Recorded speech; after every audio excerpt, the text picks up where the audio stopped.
This is your Puka Nacua update. We are heading into week 8.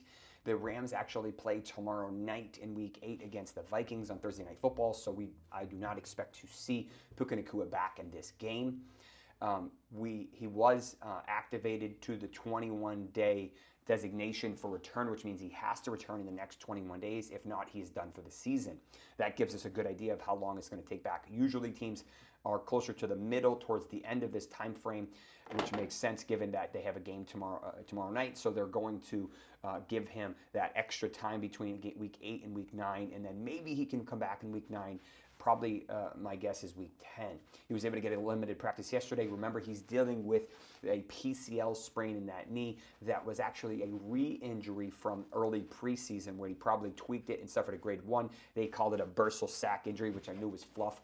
And then he re-injured it immediately in week 1 and then has been out since week 1 because grade 2s or basically grade 3s are bad injuries. They're frustrating injuries. There's significant instability of the knee, and basically what happens is the ligament that crisscrosses with the ACL is the PCL, and it's responsible for preventing the knee from sagging or going backwards. So what happens is when you have a PCL sprain, you have a lot of instability.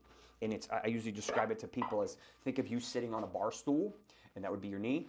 Now think of you loosening 2 of the legs, and it's kind of going like this. That's essentially what happens with a PCL sprain because there's so much instability in that knee that it takes a long time to tighten that back up. That's essentially what happened to Lamar Jackson several years with that knee injury, and that's why he never returned that year. He will get it better. He is better. He's not 100%. He won't be 100% in my opinion until the offseason, until he ramps back up for 25. But I still think he can be very effective. The reason why I think it took so long is because it's challenging to get this to tighten up to the point where you can run, stop on a dime, and cut, because that knee is so unstable. You have to wait for it to kind of tighten up, and ligaments don't naturally like to do that, so you kind of have to really work. I personally inject these with stem cells, and it works great. Not everyone does that. Usually, you try to avoid surgery for these because it's just not a very common procedure. Physical therapy works great. It is just a long process. So we've seen him out for almost 2 months now. Realistically, I think he'll be a good player. I don't think he'll be the same player. It'll be interesting to see if Matthew Stafford is still on the team. There's some rumblings about him getting traded, and to see whether or not Cooper Kupp is still on the team. There's some rumblings about him getting traded, secondary to financial stuff and whatnot. They're heading into week 8 with basically 2-4, I think it is. So if they lose this game, which is obviously possible, and I think they have the Seahawks and a couple other things, they may become sellers. Is there a possibility they shut him down for the year? Maybe, probably not, but it's possible.